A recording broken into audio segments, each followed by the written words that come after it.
السلام علیکم ورحمۃ اللہ وبرکاتہ۔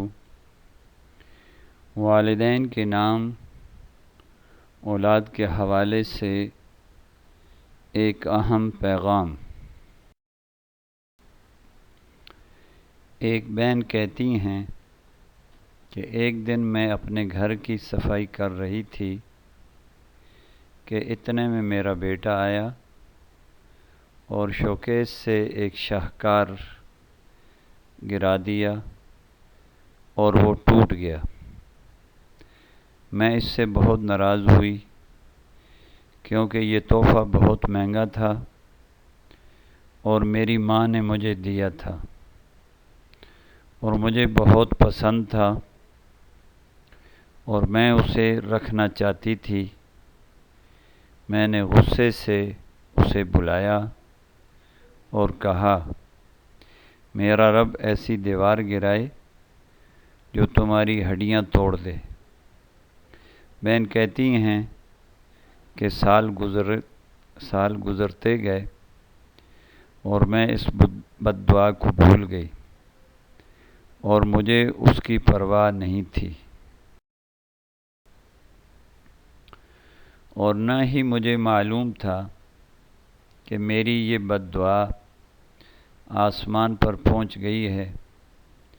میرا بیٹا اپنے بھائیوں اور بہنوں کے ساتھ پلا بڑھا اور وہ میرے دل میں میرے بیٹوں میں سب سے زیادہ پیارا تھا۔ میں اس کو گرم ہوا لگنے سے بھی ڈرتی تھی۔ وہ میرے لیے اپنے بھائیوں اور بہنوں سے زیادہ نیک تھا۔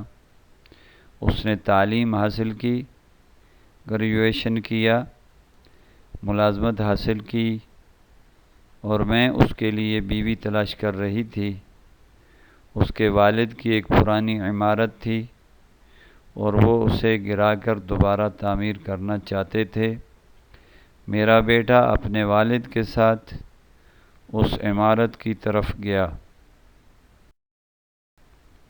مزدور اس عمارت کو منہدم کرنے کی تیاری کر رہے تھے اور وہ اپنے کام کے درمیان میرا بیٹا اپنے والد سے دور ہو گیا اور کارکن نے اسے نہیں دیکھا تو وہ دیوار اس پر گر گئی۔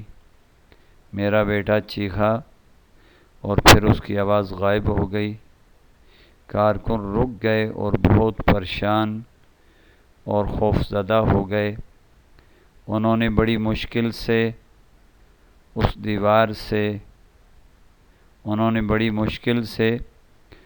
سے دیوار ہٹائی اور ایمبولینس بلائی۔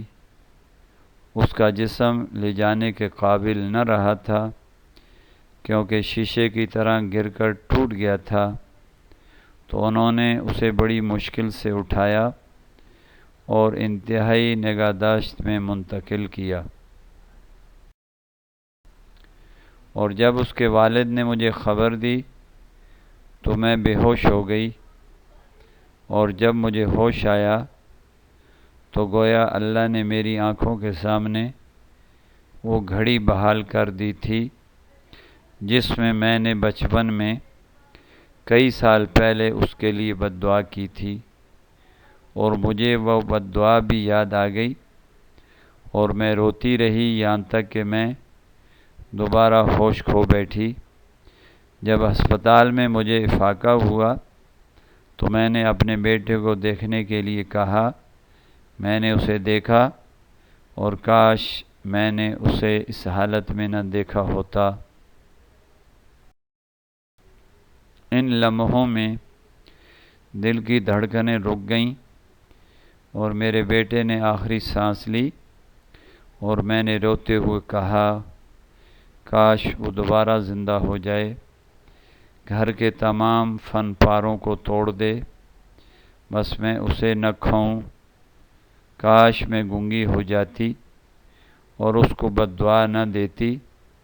کاش کاش کاش، لیکن کاش لفظ کا وقت پورا ہو چکا تھا۔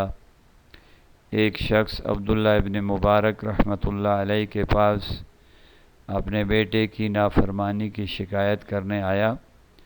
ابن مبارک رحمۃ اللہ علیہ نے اس سے پوچھا، کیا تم نے اس کے لیے بد دعا کی تھی؟ اس نے کہا، ہاں۔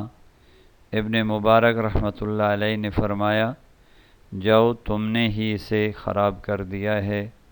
ہر ماں باپ کے لیے اس واقعہ میں یہ پیغام ہے کہ اپنے بچوں کو غصے میں بد دعا نہ دیا کریں، شیطان مردود سے اللہ کی پناہ مانگا کریں، اپنی زبانوں سے وعدہ کریں کہ وہ اپنے بچوں کے لیے کامیابی اور رہنمائی کے لیے دعا کیا کریں گے، ان کو بد دعا نہیں دیا کریں گے، اور بخوبی جان لیں کہ اپنے بچوں کے لیے بد دعا کرنے سے ان میں فساد، ضد اور نافرمانی ہی بڑھے گی، اور اس نافرمانی کی شکایت کرنے والے سب سے پہلے آپ ہی ہوں گے۔ بچوں کو بد دعا دینے کے بجائے اللہ سے ان کی اصلاح اور رہنمائی کے لیے دعا کیا کریں، اور جب بھی آپ اپنے بچوں کو خوش ہوتے ہوئے اور کھیلتے ہوئے پائیں تو ان کے لیے ہمیشہ یہ دعا کیا کریں کہ اے اللہ، میں تجھ سے دعا کرتا ہوں کہ انہیں جنت میں خوشیاں عطا فرمائیں جیسا کہ تو نے انہیں دنیا میں خوشیاں عطا فرمائیں۔